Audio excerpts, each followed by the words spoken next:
মাছের সরবরাহ বাড়ায় প্রকারভেদে দাম কমেছে ২০ থেকে ৫০ টাকা এবং ইলিশ সহ পুকুর ঘেরের মাছের সরবরাহ কমায় দাম বেড়েছে কেজিতে ১০ থেকে ২০০ টাকা। এ নিয়ে আরও জানাতে পটুয়াখালীর কলাপাড়া পাইকারি মাছ বাজার থেকে যোগ দিচ্ছেন জসিম পারভেজ।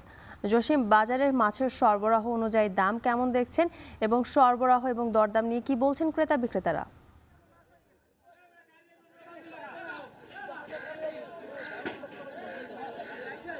জ্যোতিকা, আসলে এখন কিন্তু বঙ্গোপসাগরে প্রায় ৫৮ দিনের নিষেধাজ্ঞা চলছে, সে কারণে বঙ্গোপসাগরে মাছ শিকার বন্ধ রয়েছে।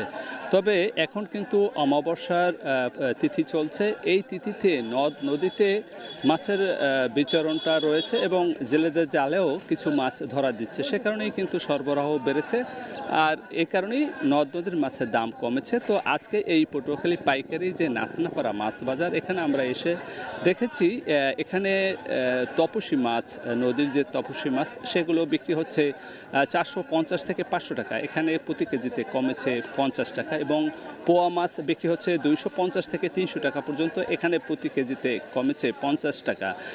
এছাড়া যে এখানে যে নদীর যে পাবদা মাছ রয়েছে সে পাবদা মাছ বিক্রি হচ্ছে ৩০০ টাকা, এখানে কমেছে ১০ থেকে ২০ টাকা। এছাড়া যে সিলভার কাপ, পুকুরের যে সিলভার কাপ রয়েছে সেটির দামও কেজিতে ২০ টাকা কমেছে, এখানে ২০ টাকা কমে বিক্রি হচ্ছে ১৫০ টাকা।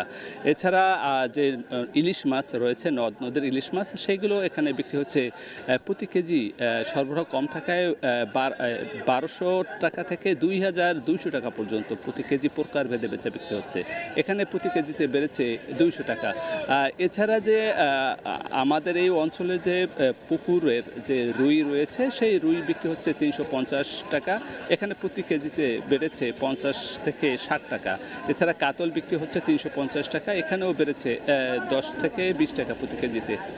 এছাড়া যে তেলাপিয়া মাছ বিক্রি হচ্ছে ২২০ থেকে ৩০০ টাকা পর্যন্ত প্রকারভেদে, এখানে কেজিতে বেড়েছে ২০ থেকে ৩০ টাকা প্রতি কেজিতে। এছাড়া যে পাঙ্গাস রয়েছে সে পাঙ্গাস বিক্রি হচ্ছে ১২০ থেকে ১৬০ টাকা পর্যন্ত, এখানে প্রতি কেজিতে বেড়েছে ১০ থেকে ২০ টাকা।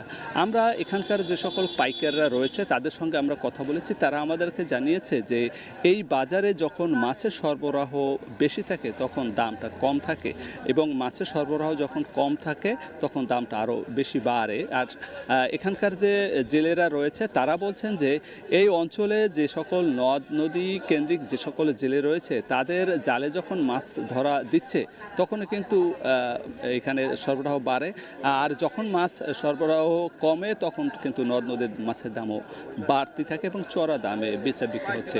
এখানকার যে ব্যবসায়ীরা রয়েছে তারা এখানকার যে সকল বিভাগীয় অঞ্চল এবং ঢাকা থেকে যে সকল পাইকাররা আসে তারা এখান থেকে মাছ ক্রয় করে আরও ১০০ থেকে ৩০০ টাকা বেশি দরে তার স্ব যে হাট বাজার রয়েছে সেখানে বেচা বিক্রি করছেন। এই ছিল আমার কাছে সব শেষ। পটুয়াখালীর মাছের বাজার থেকে যুক্ত ছিলেন জসিম পারভেজ।